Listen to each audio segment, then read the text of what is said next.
Hey there, Sharon Horne-Ellstrom here. Welcome to day 59 of our Get Your Goals annual challenge. Today we're talking about emotional impact on other life framework areas. And although this is a really nice list of the 9 areas of the life framework: physical, mental, emotional, spiritual, financial, relationships, contribution, communication, and confidence, this is what it really looks like, how they interact with one another. Every area impacts and interacts every other area and aspect of our life. That's why they're the framework that we use to decide how we want to show up in our life, how we want to change our life, how we want to set goals and improve in our life. Well, today we're going to talk about how our emotions, which is one of the key life framework areas, interact with the other different areas. And that's going to be our action item today. We're going to take each of the areas, and I just make myself a little chart. We're going to think about what is the positive emotion and the negative emotion that has the most impact on our physical well-being, our mental well-being.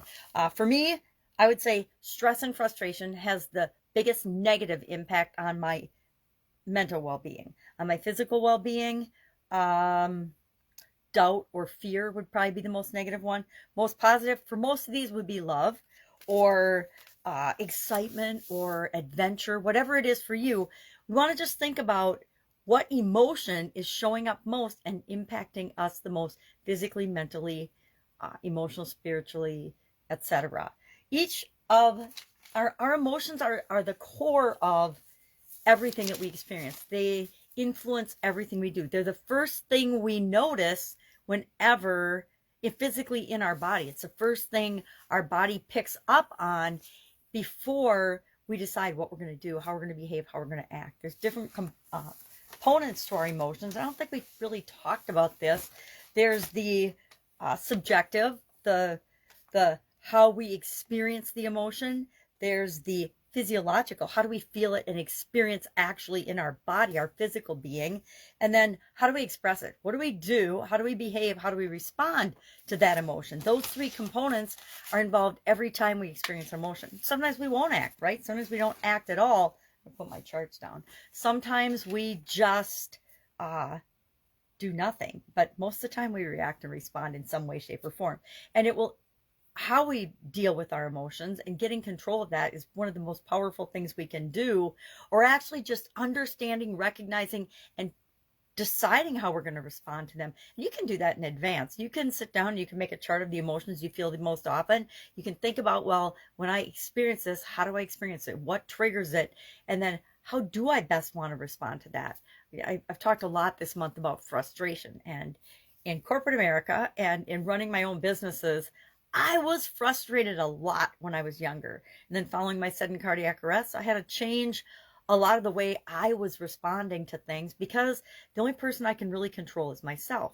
And so by changing how I respond and how I define things, it made me experience frustration a whole lot less than I did prior to that event, which was imperative for me to still be here talking today. So today our action item is to think about how we interact with each of the different areas and aspects of the life framework emotionally. And then we also want to talk about the final step in our goal setting, goal getting, goal achievement process for emotional well-being. And that is rewards and celebration. How are we going to reward ourselves and celebrate the milestones of achieving our emotional goals this year? How are we going to, and when are we going to celebrate the different steps along the way that we've broken down our emotional goals into along the way?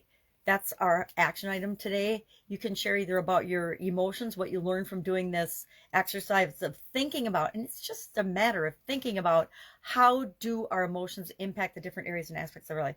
I can think of how emotions affect my relationships really, really easily, because I can see and I can go back in my mind and I can play out some of the scenarios that worked out and went really, really well in my relationships, and then not so much, went pretty south in my relationships. All right. Any questions about this, hit me up. We'll be practicing this every month as we go through the different area and are focusing on a different area and aspect of our life. We will do this exercise where we think about, how does my mental well-being, how does my physical well-being, how does that play out in the other areas of the life framework? Why?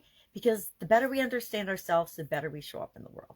All right, have an awesome day. If I can help you, I may ask. Otherwise, I'll see you tomorrow.